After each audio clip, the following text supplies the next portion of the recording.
workplace. And as we were all talking, we ended up with more actually than we could actually get in the podcast last week. And so I think we could have kept going too. Yeah, we definitely could have. Talking. Yeah, the producers had to literally kind of like stop us because we just kept going. Right. Yeah. But there was one story in particular and one part that we did not want to leave on the cutting room floor. So we have this little bonus tidbit, a little present from us to you that will help you to, I hope, be inspired to be who you are in the workplace. Yep.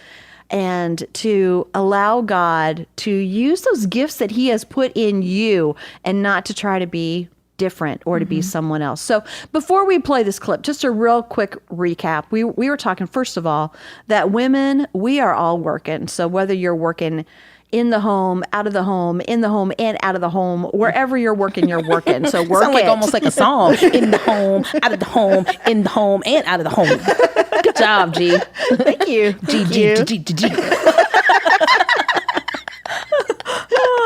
So we were talking about just encouraging all of us in knowing that God supports us in what we're doing, and especially when we can be who he created us to be, we can be very successful. And there are many, many things that are difficult that we know people are facing in the workplaces. And whether it has to do with not being respected as a woman leader, I've felt that before. I've been told by a man before, I will not be led by a woman. Mm-hmm. That did not go well. Mm-hmm. So Ginger did not like that. No, that is not going to fly in my world. And Jay, you've been told some really tough stuff by being a woman and being a woman of color in the workplace, and that's been very difficult. And Aaron, you talked about some of the big changes that you had in your life, being already a leader and then coming in as a mother and seeing how perspectives changed a little bit, and the sacrifices that you had to make that we all make as women making choices. Yeah. So it's kind of a recap. What other highlights you guys can think of, or things that you think are just important that you want to make sure that we throw in there right now? Yeah, like seriously, it's not an easy task. I don't want to say task, but challenge. It's a challenge to balance, being a woman and being in the workforce. And, especially when you've had those negative experiences. Yeah. One thing that I've noticed even since we've been talking about it is that I've allowed some of the times that the past testimonies or experiences that I've had to cause me to approach my new, situations almost like defensively. And so I've been doing a lot of self-reflecting, not to alter this is the big thing that God has been revealing to me. My resolve is the same.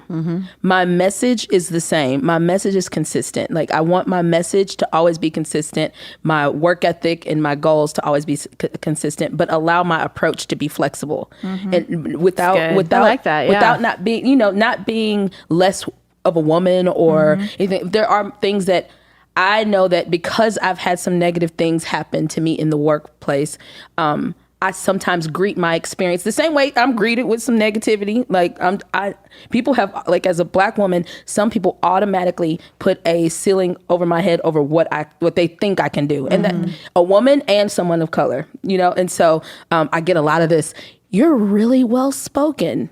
Or like it's a surprise. Yeah. Or like, man, you're so balanced. It's what? Like, what does that mean? Like, is it because why do people do this? So I sometimes now greet those experiences like in professional, even on my first day, sometimes I'm ready. and sometimes I need to just disarm myself. And so just in this, studying this and talking through this, learning how to be authentically me, but allowing my approach to be more flexible. That's great. So that I don't come to a situation ready to be like, don't talk to me like that because I'm a Black woman. I mean, even if it's true, I just don't want to approach everything like that. I think that's a really great point. And, the whole girl boss thing, okay, I'm glad that it's made a difference for women. I really am. But I believe you need to be the best boss you can be and forget that you're a girl boss. Yeah.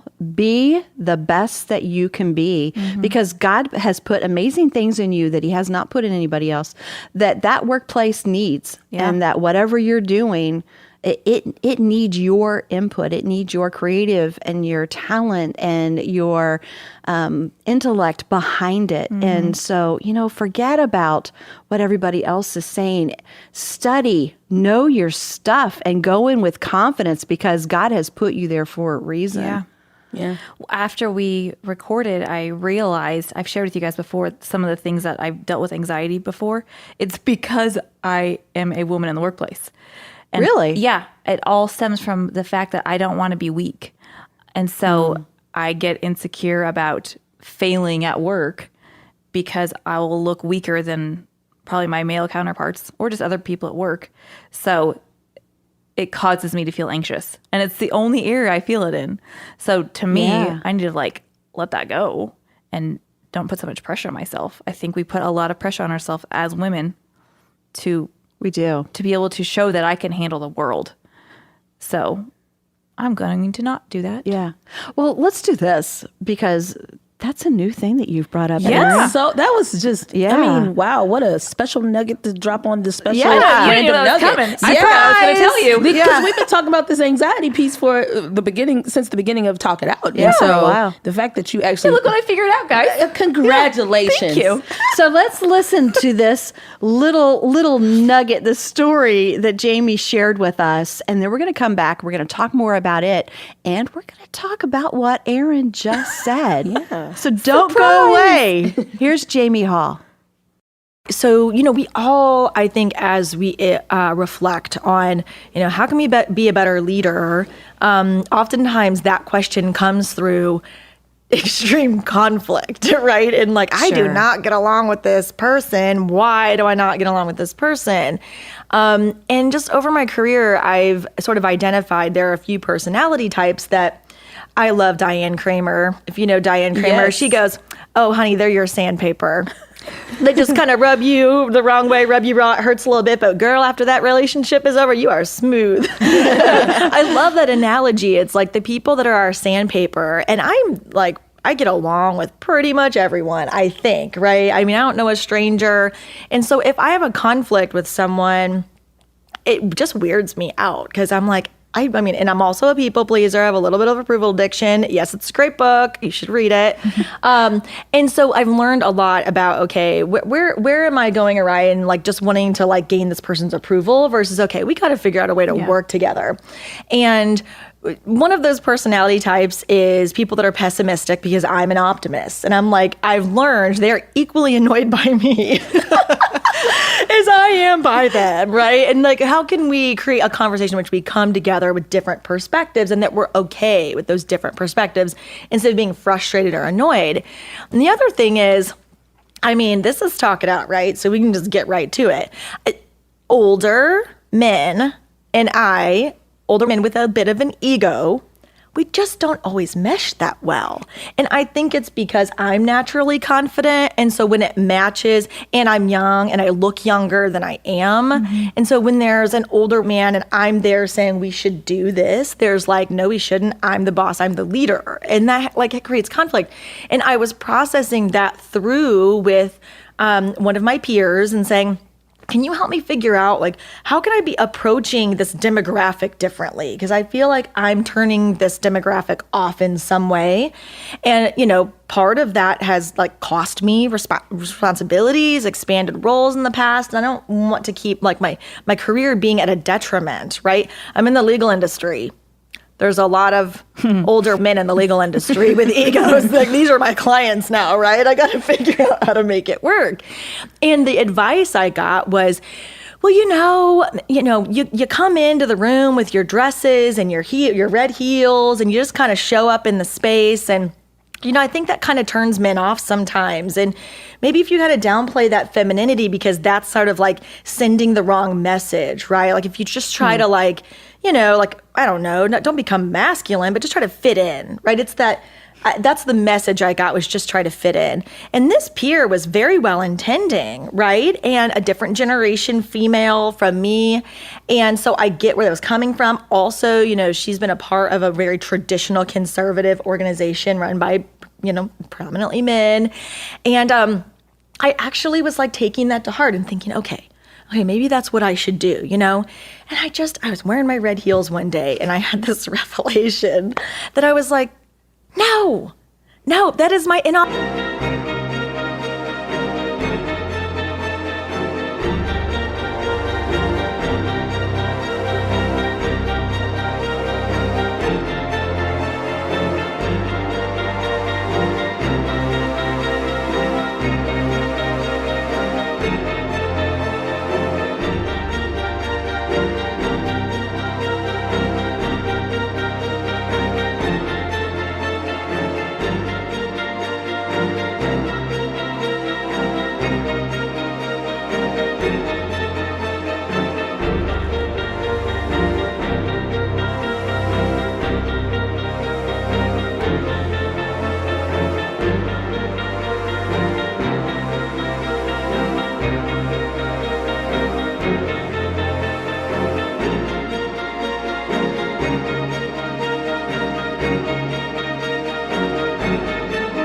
authentic self, you know, and it's not about my ability to be successful as a leader should not be dependent upon my footwear.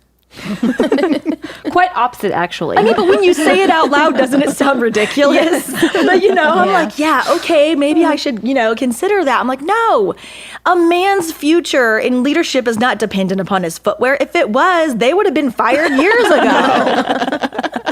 Sorry, most of them, a lot of them. I don't want to cast, you know, gender.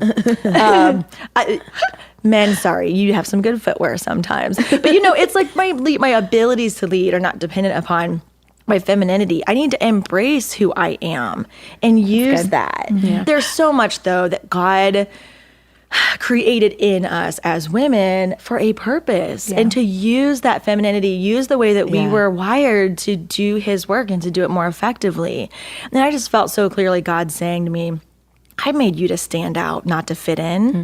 And he says that about each of us. Mm-hmm. He says that about each of us because he made us each unique. Mm-hmm. So he created us to stand out, not to fit in. So, you know, I'm still rocking those red heels.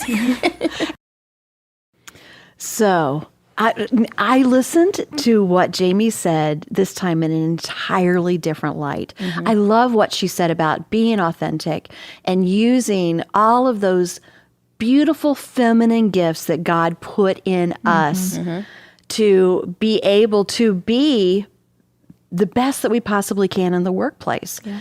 Because that means that God has given us the ability to multitask. Yeah. He's given us an emotional quality to be able to judge what other people are feeling at times and to help empathize. And he's given us so many wonderful things, that nurturing way of being able to lead people in a way that lifts them up without tearing other people down to do that. Yeah. There's so many things there that we have to be true to.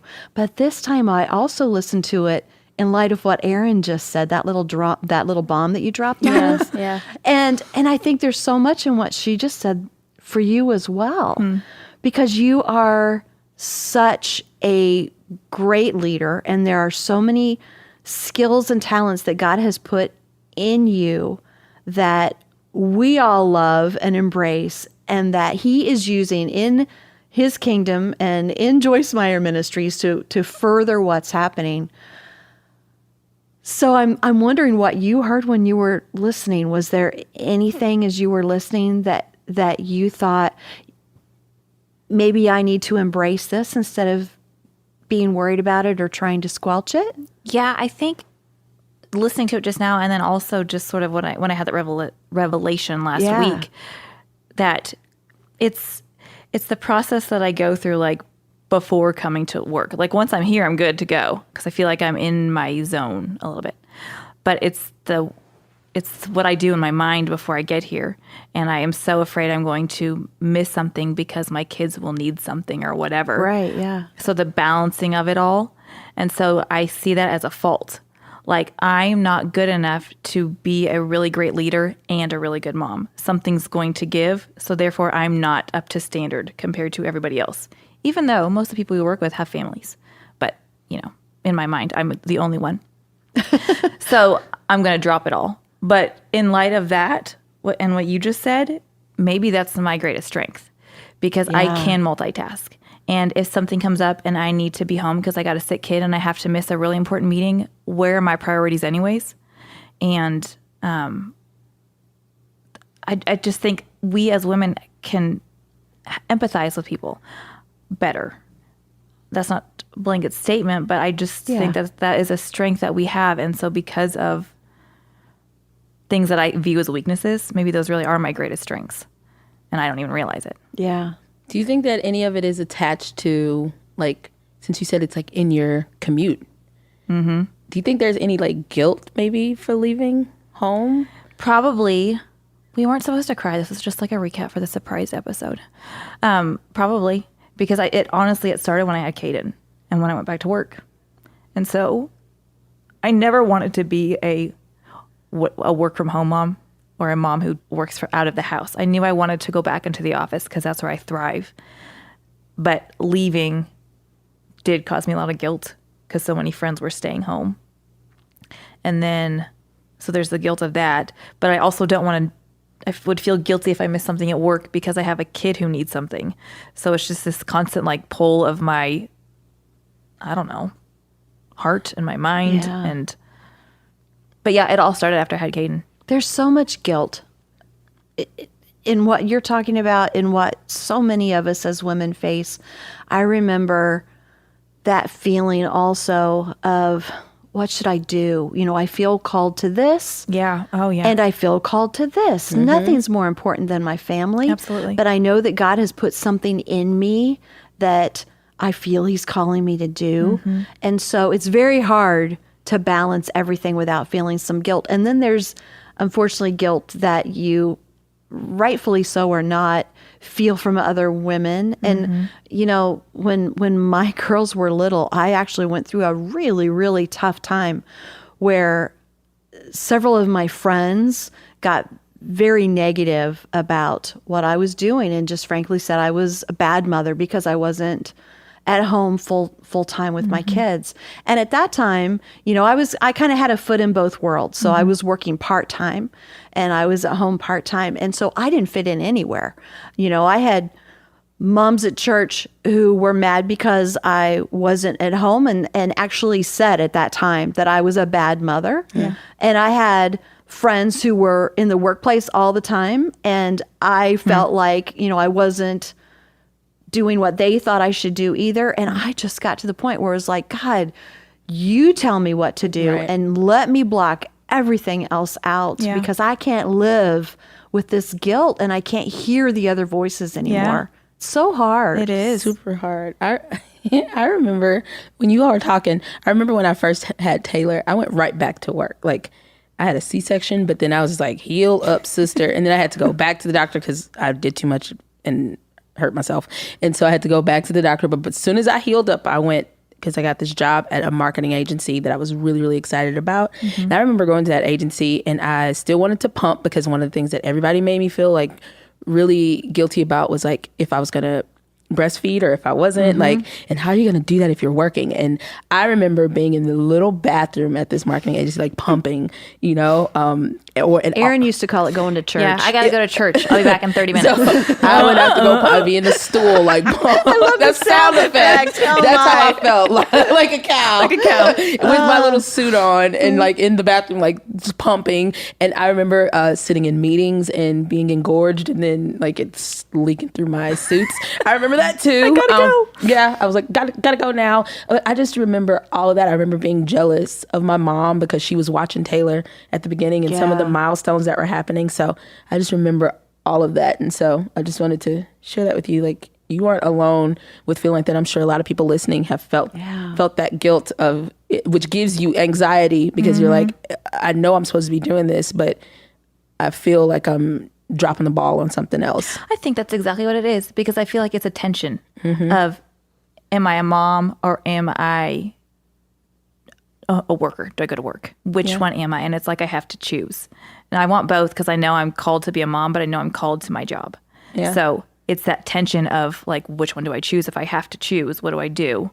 And Yeah. And we all make sacrifices. right? Yeah. We all make sacrifices no matter what we choose. And you may have something very firm in your mind. This is right. This is what everyone should do, or at the very least, this is what I needed to do. And what we need to do, honestly, is come right back to this.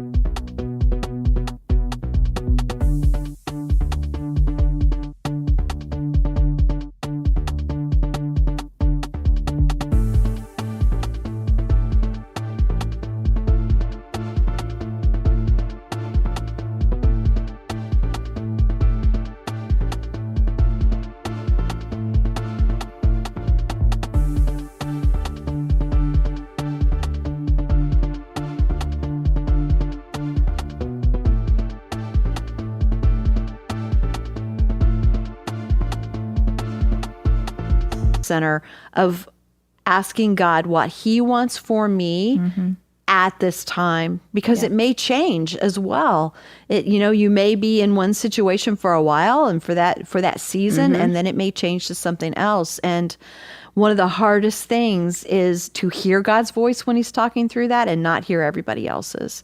Yeah. So that's a lot to ask of any of us. Yeah, and one other thing that I wanted to throw in there, I know this is just a nugget, but this is a topic, okay? But seriously, when It's a good nugget. When Jamie was talking about her red heels, of course I was thinking red heel revolution, but I hate heels. Me too. I'd be like a tennis shoe revolution. Yeah, red sneaker. I don't I don't like heels. They hurt my feet. And so, but I instantly thought, we talk about the fact that, I'm Black. Okay, so one of the things, I don't wear heels, right? But one thing that always makes, that I've thought about toning down in different work environments is my hair. No. It's I always worry about my hair and how much I change it. Black ladies, a lot of all my sisters out there, we like to change our hair, and a lot of white people like to touch it, but especially when I change it. But that is a part that's one of the things I look most forward to. Me too. Because to seeing exactly. And then I tend to change my Bitmoji based off of my hair. You do. I'm trying to stay really connected to it. But in a professional setting, it does that's one of the things that's toned down like that. But that's a part of my femininity that I still like to express that. So, and then people are like, is that your real hair today? Or don't ask us that. Does it matter? It doesn't matter. It's real to me, okay? But that's one of the things when I was like, well, what do I have that's my red heel, that I try to tone down. And my hair is a big deal for me, even and how my hair is typically helps me figure out how I'm going to function, or if it's a power hairdo, if it's a spicy hairdo, what is it? And so I change my hair quite often. So I just thought of that when she talked about the red heels. That's fun. Yeah, and that's Yeah. Don't squelch. I like that word because I always say squash, but it's squelch. You said that earlier. You can squash or squelch. But squelch. Either squishy word works. Just don't do either of them. Squelching sounded a little more So don't squelch who you are. Be your authentic self. Yeah. And if that means changing your hair or wearing your heels or wearing your sneakers, be who God has called you to be. Or be a mom who stays home with your children and love it. Yes. Or be a mom who God calls you into the workplace and you're still a great mom at home and you do the work thing, and you're going to hurt sometimes. Yeah. And you're going to make sacrifices. But if you are totally seeking God, God promises that when you seek him, you will find him and he will speak to you. Absolutely. And he will give you what you need for that time to do what he asks you to do.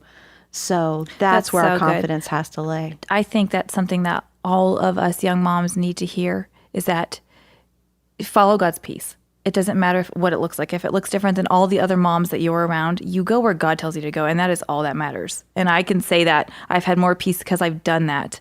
And I think this tension I feel, it keeps me close to God. And it's not something I want. And it's something I continually give to him. But also, it makes me rely on him. Yeah. So that's not all bad. And also, if you're a lady out there that if you're a single lady and you want to start that business, start it. You know, if you want to weld. And if you're an empty nester and want to do something, do it. Like, be who got, like, we're all in this together, and we're all seeking to live our fullest lives, the potential that God has set for us. So don't live in fear. Don't say like, well, that's a guy job or that's this. Like, just go out and do it. Like, be confident in God it. told you to do. Yeah. Well, we hope that you've enjoyed this little extra tidbit. And now for an added bonus, we have an invitation. Hey, that was cute. We have an so invitation for you, something super fun coming up that it will not be right unless you're part of it. And this is the Love Life Girls Night In with Joyce. It is a live interactive streaming event. So you can be at home with your red shoes on or off. We don't care.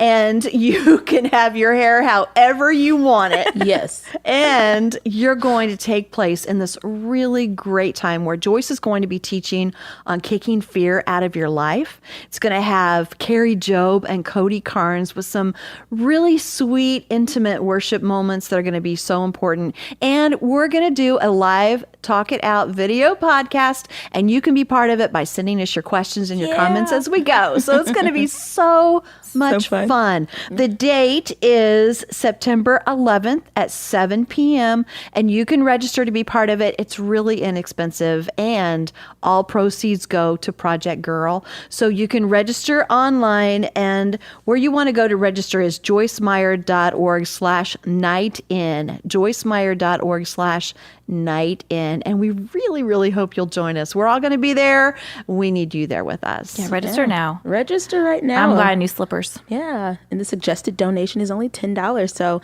if you, I mean, it's just a fun night with us.